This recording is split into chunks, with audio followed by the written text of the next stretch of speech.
Hello, everyone. Welcome to Side Project, our never-ending conversation about the joys of midlife. I'm here with my good friend, Ruthie. Hi, Ruthie. Hi, Layla. I'm happy to be here today. As always, we're talking about ways we can be more proactive with our health in middle age and really what we can do to stay stronger for longer. And we're going a little bit off the regular beaten path today to talk about mental health and kind of ways we can improve our focus. Right. So again, all these conversations start in the bathroom, or for Ruthie and I over the Zoom bathroom. But we were talking about meditation and sort of how people come to meditation. I'm from California. I grew up in Berkeley. There you go. All the generalizations you can make, go ahead and make them. But one of the things that definitely came to pass was a story I've told a number of times, which had to do with when I was working. So, for the last 25 years, I've pretty much been working full time. It's only the last couple of years that I haven't been working, 10, 12-hour days, thinking about work all the time, working all the time. That's the kind of job I had. And I had kids and a husband and aging parents and all the other things. But I was working at Salesforce. And I was working really hard. And there's a lot of shit going on, for lack of a better term. And I remember everyone kept telling me to calm down. Layla, calm down. I constantly at work. And it started driving me fucking crazy, for lack of a better way of talking about it. And I was like, I really don't know what to do. I don't even know what they're talking about. Calm down. Like, I run in the red anyway. I'm a hot person, right? So I run pretty high and pretty fast anyway. So eventually I started thinking, well, this is going to become a problem if I don't come up with a better answer than I don't know what you're talking about. So I came to pass, the CEO of the company was a meditator. He very much encouraged me to find someone that would help me meditate. Now, even though I was from Berkeley, I kind of thought meditation was bullshit. I'd sat through maybe a Deepak Chopra session where my mom was like humming, and I was like, not for me, dude, not for me. But I was going to do this. This is my job, and I was taking it pretty seriously. And what ended up happening is I met Erin. So that is who is on the call with us today. This is Erin Selover. Ruthie normally introduces people, but I'm going to do it really quickly. She's a Dharma teacher and spiritual strategist. I came to Erin feeling very frustrated by everyone telling me to calm down, which I think is the reverse of what Ruthie's sort of coming out, which is more of a focus thing, which she'll get to in a second. But, and Erin is the person who taught me, yes, how to meditate, but more importantly, how to calm my inner critic and start to accept myself how I am, which has been a huge journey over the last 10 years and continues constantly, which has helped me to kind of feel better in the place that I'm at. So I know Ruth, I'm going to let Ruthie say a minute here of kind of how she came to this meditation topic. And then I want to bust in and start talking to Erin. Yeah. So I had a conversation with a good friend of mine, and she also works full time, and she has 2 kids and aging parents and all this stuff too. And she was telling me that she feels like her life is booked in 30-minute slots on her calendar. And she's always multitasking and always doing so many things that even when she does have the chance to sit down and read a book, it's really difficult for her because she cannot quiet her mind. She cannot stop multitasking and thinking about everything she has going on to just focus on the words on the page in front of her. So I was kind of talking about this to Layla, and Layla said, we need to talk to my friend, Erin. So Erin Selover is with us. Erin, as Layla said, is a Dharma teacher and spiritual strategist. I will also point out that she is a licensed professional counselor. So I believe, and Erin, you'll have to set us straight, she started out as a counselor and then sort of moved into the world of spiritual advising and that kind of thing. I don't think that's the right term, spiritual advising. I think that's something else. So, Erin, why don't you jump in, and we'd love to hear more about you and also just how you came to this, why you chose to start doing this.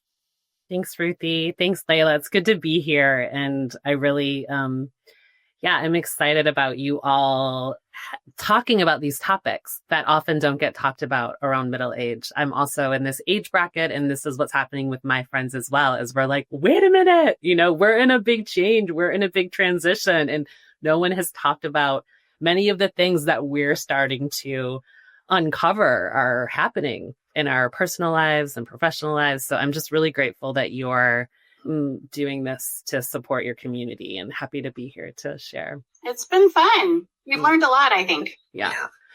So I actually started meditation and then went into psychotherapy. So what happened is I had a big change when I was in my early 20s, where unfortunately one of my college roommates had passed away suddenly. Wow. And in the depth of that huge change, I needed guidance and I needed orientation and I needed perspective. And it was the Buddhist framework, the meditation framework and Buddhist framework, what we call the Dharma, that really helped me understand what was happening for me in that moment. And so I started a daily practice. I started to, do things that were not part of my culture, that were not familiar to me. I was raised in blue collar Detroit. I, had never met anyone that meditated. I had never met anyone that did yoga, like nothing. I lived with, it was like a factory. People worked in factories. It was very a different culture. But I really needed something. It was like, it was like one of those crisis moments. And it helped. And then it was through the practicing with meditation that I realized, there's actually sometimes psychological things that were going on too, that the meditation couldn't help. So that's when I then went and got my psychology degree in somatic psychology.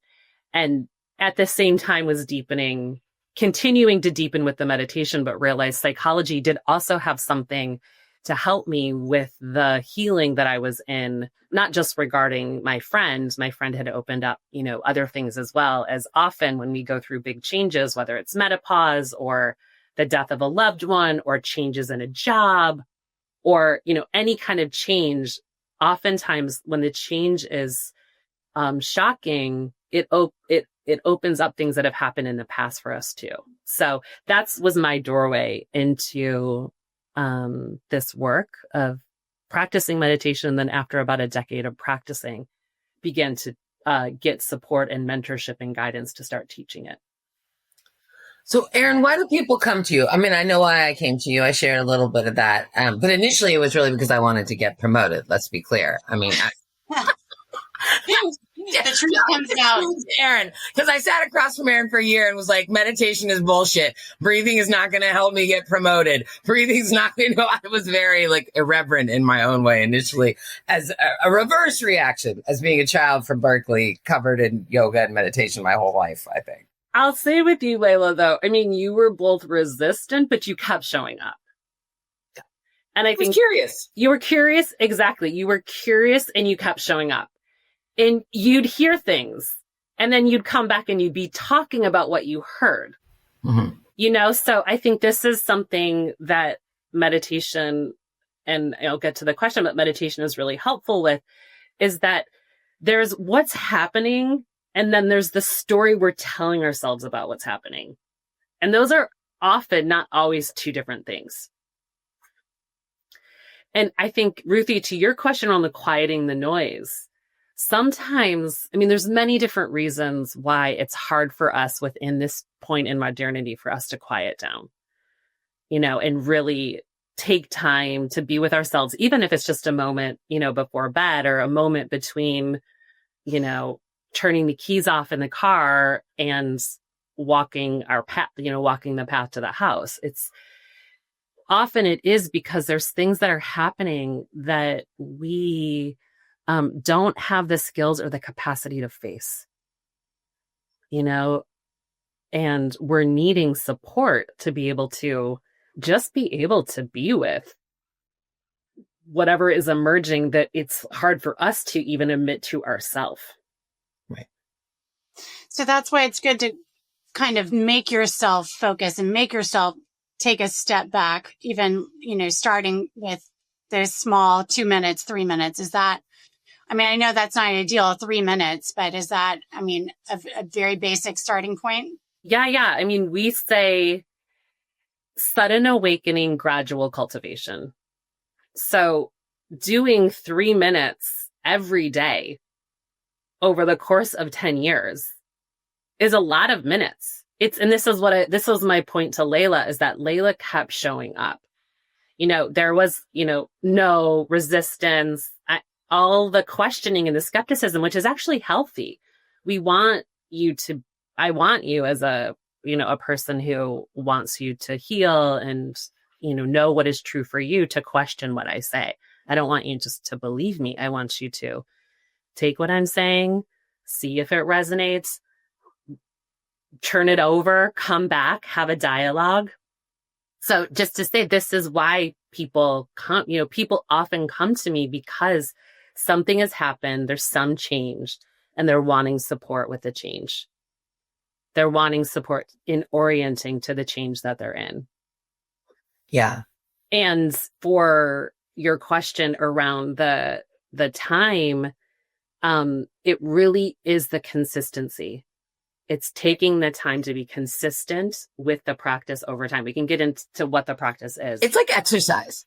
Yeah. If you just do enough all the time, it doesn't hurt when you do it. It's sort of it's weird, but it's sort of a similar thing with meditation. Like I was consistent because I knew I was running too hot.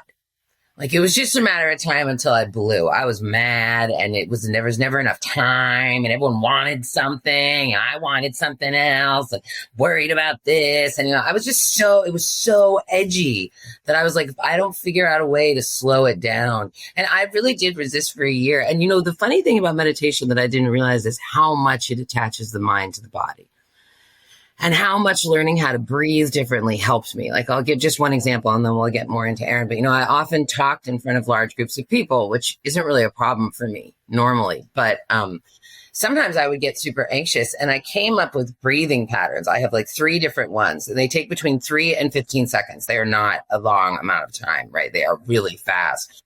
But before I'm getting on stage, or before I'm being sort of forced to perform, I will do one sometimes if I'm feeling a level of anxiety, and sort of feel my whole body go down a little bit, and then walk out clearer, right? And that's a bit of an exacting example, but it sort of shows generally that, if, at least for me, when I was capable of like quieting a lot of the noise I make myself, right? I'm hard on myself. I think we all are. I think the women of our generation who grew up during that time were told to suck it up. And we were also kind of told to we all disassociated from our bodies in weird ways, or at least I certainly did, but a lot of my friends did too. And I think finding that connection again, sort of again in middle age, helps you kind of regain your footing. At least it did for me.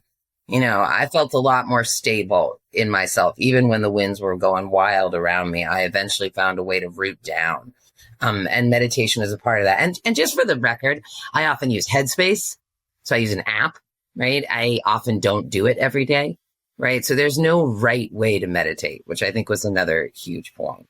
Well, it's interesting because I've always heard about meditation and yoga and these things being called a practice. And I get that, it is a practice. It is not something you are ever perfect at. But listening to you guys talk about this, I can really understand why it's something you need to continue to practice to improve at. You need to be able to maintain your focus for first 3 minutes, then 4, then 5, eventually much longer. And it's starting to kind of make a little bit more sense to me in that sense. Ruthie, to your point, and then what Layla's point where you said, is it important? I can't remember the exact language that you used, but to make yourself, I think you said, to make yourself do it. And I think this, just this word, make ourselves. Oftentimes as women, conditioned women, there's a lot of shoulds. There's a lot of demands that we put on ourselves, a lot of expectations. And the framing in the context of meditation is one of which we call loving kindness or tenderness. So for many of us, what happens when we start to practice meditation is we put that overlay of should or have to, or this is another thing that I'm doing to improve myself, to be a better mom, a better partner, a better daughter, a better all the things. And meditation is really a space for us. It's a space for us to bring tenderness, kindness, acceptance, understanding. But a lot of times the first step is working with what Layla's calling the inner critic, or it could be, the part of us that's always trying to do the right thing, or it could be, the one that's always judging other people. But we're bringing compassion, and there's techniques that, I use. I've helped hundreds of people, probably thousands of people use these techniques that we can actually train our hearts and minds to be kind to ourselves. And so it's that first step is often bringing that kindness and tenderness to ourselves. And then we try to bring the kindness and tenderness, and then it's like, there's not enough time. You need to get going. X person needs this. Y person needs this. I need to do this. I don't have time for that. Whatever the stories are.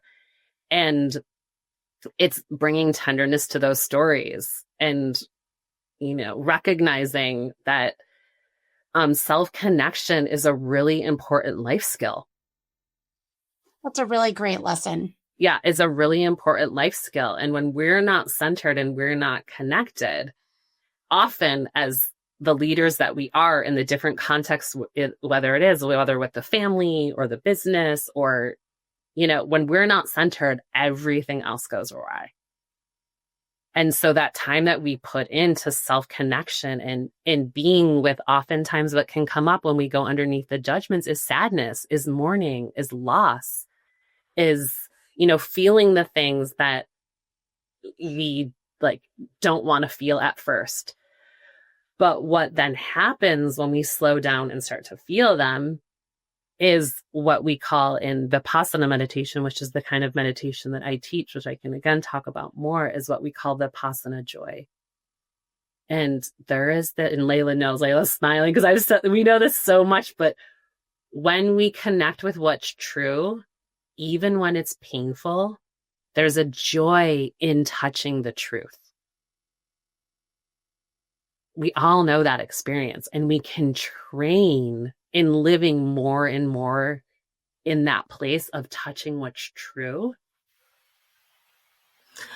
And when you do that, at least for me, when I did that, I started to realize how many narratives I'd been telling myself. And it's okay, right? It's sort of how we're all trained, but narratives about success and what I needed to do and what my father expected of me, and different sort of things that I had been telling myself for so long, I just believed them to be true. And then when I actually took a step back and stopped hating myself for a second, don't get me wrong, I don't hate myself all the time, but there was, there's a certain amount of self-loathing to push myself that hard, for sure, throughout things, just improving things and all this type of stuff. But with the step back, I gained a greater appreciation for my parents, or at least a greater understanding.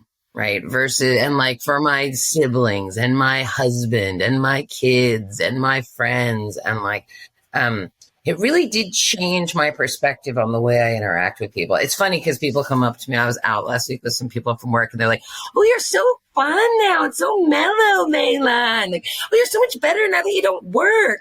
And in my mind, I'm like, yeah, I'm not going to sit there and correct them, right? I'm like, okay, yeah.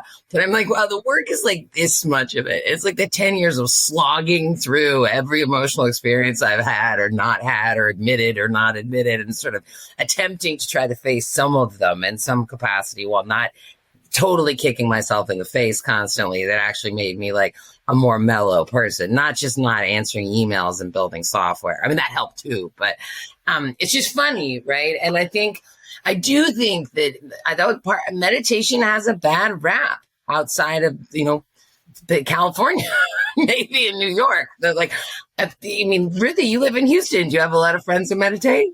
I have a handful, and it's growing. And I think these apps like Headspace and Calm and that kind of thing has done a lot for sort of destigmatizing it. I don't know if that's the right word really, but I think now with the rise of social media and we're always connected all the time, I do think people here and in places outside of California are starting to realize that we do need to clear our minds and we do need to quiet the noise at some point. And it's still kind of a question of how, and also making yourself do it. And that's what I struggle with is, I know that would help me yet still it's like, do I want to sit down and figure out some way to meditate for a few minutes, or do I want to scroll Instagram for those couple minutes, and it's like an addiction.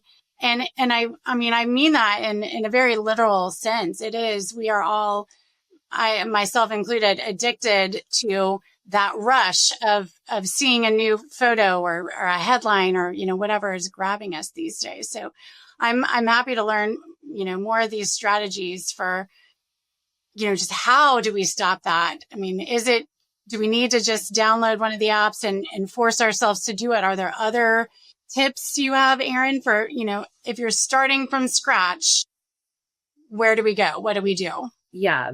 I mean, I think your point, Ruthie, about the addictive nature of technology and many of the things, not just technology, but also some of the food science. And there's just a lot of,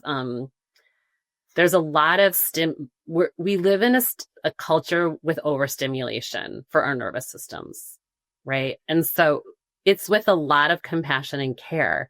We're like, okay, to try to choose to do something other than just go with the habit of stimulation. So we have to be smart about it, right? We have to recognize that we're, animals, we're little animals that are get on the cycle of the stimulation, and it's hard to get off the stimulation. And that just makes sense.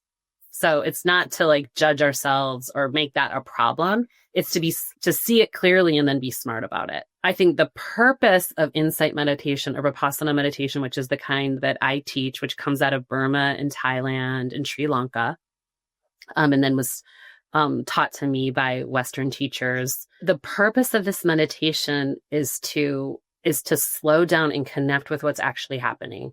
So a good time of day to do that is actually in the morning or at night. Or like you said, in between things, but that might be a little harder because if you haven't already have a little bit of a practice. So just waking up in the morning, having a clear intention, like my intention is self-connection, or my intention is this, acceptance. My intention is, bringing kindness to my children today. My intention is whatever, but you set an intention because we're being present for something. We're not just being present for present's sake. We're being present because there's something in our lives that we value, and we're not manifesting that value as much as we want. Maybe it is presence or just presence, but presence to our life. But then it's because I want to be present for my life. So it's first connecting with an intention. It's a really important part of the meditation. And then just being present with just the breath in bed. It could be in bed. No one needs to know. You could take 3 minutes of just breathing in bed and feeling your back, your side, side layer, feeling your side breathe, feeling your belly breathe, just being present with it. And then you're off. And you could do the same thing when you get home in the evening, before bed. And that's kind of pleasurable. Laying in bed, setting an intention and being present with the breath could be pleasurable. I think it's important that the meditation is, you want to do it because you like it. Having another thing that we don't like, but we think that we should be doing is not going to work for those of us that are so busy within modernity. So we're actually moving right now, but I meditate lying down with my legs up a chair with a heating pad underneath my back. So I'm 48, I have a little bit of back pain. So I have a really great, that's called a biomat. I have a really great mat that I lay on. I put my legs up the chair and I do my meditation of the morning that way because it's pleasurable. Other people I know meditate in the bathtub. I used to meditate on the bus. I used to take the bus to work. And so I used to listen to music, and it was a big sacrifice for me not to listen to music and listen to Headspace. I remember fighting with Erin about that for at least 2 months.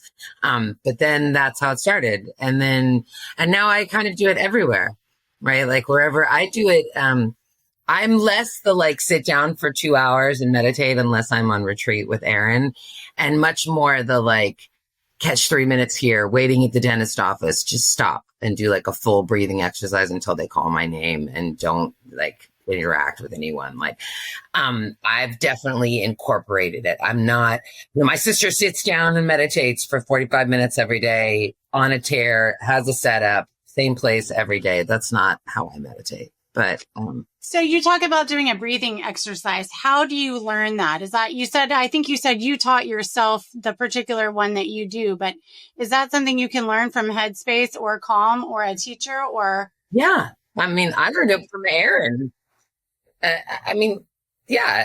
Look, Erin, you should probably answer this more than me. You can definitely, the apps, I think there's so many different apps. There's also a website called Dharma that also has like free meditations. And I think you can like just go online and look up insight meditation, or insight meditation is what I teach. That's what I'm speaking to. So that's what I can talk about. And then also you can reach out to a teacher, but that feels, for a beginner, that's a little bit next level. That's next level. Yeah. So I think the apps are a good place to start. When I started, it was, there weren't apps. So, I think Layla, you're actually a good one to talk about how to get started in this, in modernity. But you just mean by breathing exercise, you just mean like a breathing pattern that you do. Yes. So, everyone has it. And meditation is different. And look, you can go on YouTube and get great meditations, and Dharma Seed, another one Erin just mentioned. Look, I started with Erin because I was very skeptical, right? So I needed someone to like talk me into it. And I'm dyslexic. I learn better with a human, right? Like I just learn better with someone, and that's sort of the way I do it. But I do think, as far as the breathing exercises, meditation begins with a body scan.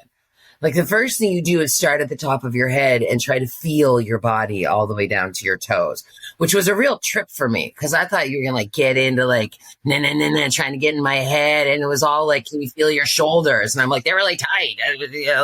Yes. Okay. But like, so meditation, that's where I'm in on the mind body thing. So for me, like the breathing exercise came from years of trying to, and I will say I tried to meditate for years. What happens is that you learn from teachers, and I could lead us in like a 3-minute meditation right now, but you learn from teachers, and then eventually the practice becomes your own. And you come up with your own, just like anything creative, writing, anything. Meditation is a very creative process. It's about self-connection with yourself. And it's a process of like, we're present with the body, or present with the breath, or present with the sensations of the feet on the ground. It's to create space between the part of you that can be aware and your thoughts, your emotions, your body sensations. Like we aren't our thoughts and we aren't our emotions. It turns out they come and they go. They are arising and they're passing away. So we actually, it's a mystery, it's mysterious, but it's such a creative process to be able to cultivate the part of ourselves that can just be aware of this, and then have so much more choice. When we're aware of something, then we can choose, am I going to go with this thing or am I not going to go with this thing? But first we need to cultivate the space between the stimulus and the response. And so that's what the mindfulness of breathing, or mindfulness of feeling your feet on the ground when you walk, or it's not so that you have a great breathing. It's to really create this space so you have more choice in your life to live aligned with your values. I love that answer. I like that a little better. Layla says, I tried for years. And what I hear is, I tried for years and failed. And I'm like, wait, I don't want to do anything if I'm going to fail. And then Erin starts talking and she's like, no, it's just making a creative space. You can't fail. So I'm like, okay. You can't fail. But you have this idea. I had this idea like Buddha on the lotus, like, like I'm supposed to be, and that's what I realized. Like, it's not that at all. And I'm not religious, right? I'm not, this for me is absolutely like a philosophy with which to live life. And I have been happier since I adopted it. And like, when I feel I have wild anxiety, when I feel it raging up,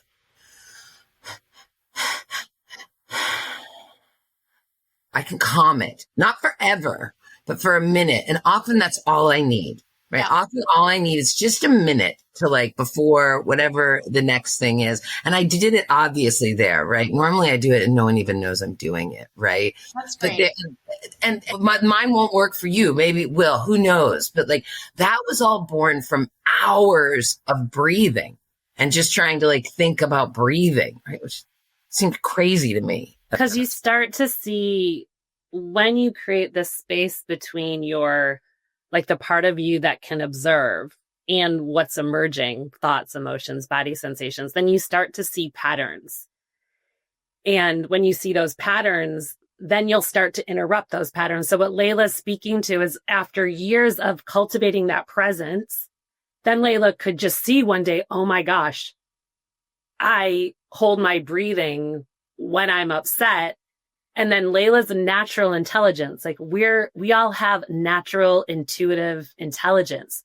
So Layla's natural intelligence then is like, okay, let me pause and try something different because this is making it worse. And that can also be with emotions. Like we can notice someone, our partner says something and we go immediate to anger. And then they go to collapse. And then we go to more anger and they go to more collapse. And all of a sudden the communications break down. And so then we can see like, okay, I'm seeing that anger arise in me, like in my body. And it's like, okay, am I going to choose the anger or am I going to make a joke? Okay, I'll try the joke because it interrupts the pattern. And then you just see what happens. It's like any creative adventure, you know, and it's just really personal because it's about us. I like thinking about it like it's a creative thing because I'm just a creative person. So that really resonates with me. I have a question and it's probably something I should have asked earlier, but you talk about being a Dharma teacher. And I've heard the word Dharma before, and I know it's sort of similar, adjacent to karma, but what exactly is Dharma and how is it something that you teach? Yeah. So the Dharma is it refers to several different things. First of all, the Dharma, it comes from the language of Pali, which is the language that the Buddhist teachings were recorded in Burma, Thailand, Sri Lanka. And what it means is twofold. One, it means the teachings of the Buddha. So it's just the body of teachings that come out of Burmese, Thailand, and Sri Lanka and other places. But the ones that I'm teaching are from there. And then it also is referring to just the way things are. So just how things are, like right now, we're connecting, having a conversation about the Dharma. You're in Texas, Layla's in Berkeley. Like it's just referring to how things are. It's almost like if you've ever heard of the Tao. Have you ever heard of the Tao? Sure. Yeah. So that's the same. The Tao is the same as Dharma. Very similar. It's not the exact same, but it's very similar. It's just you're aligning with the way that life functions. Okay. And particularly the teachings of the Buddha. So the particular teachings that the Dharma is referring to, like in the heart essence of it, is that when we cling, like when we hold on to any experience, we suffer. And what it says is that suffering in general is a part of life. Like we lose things that we love. Just suffering happens, but we create more suffering when we cling. We call it the second arrow.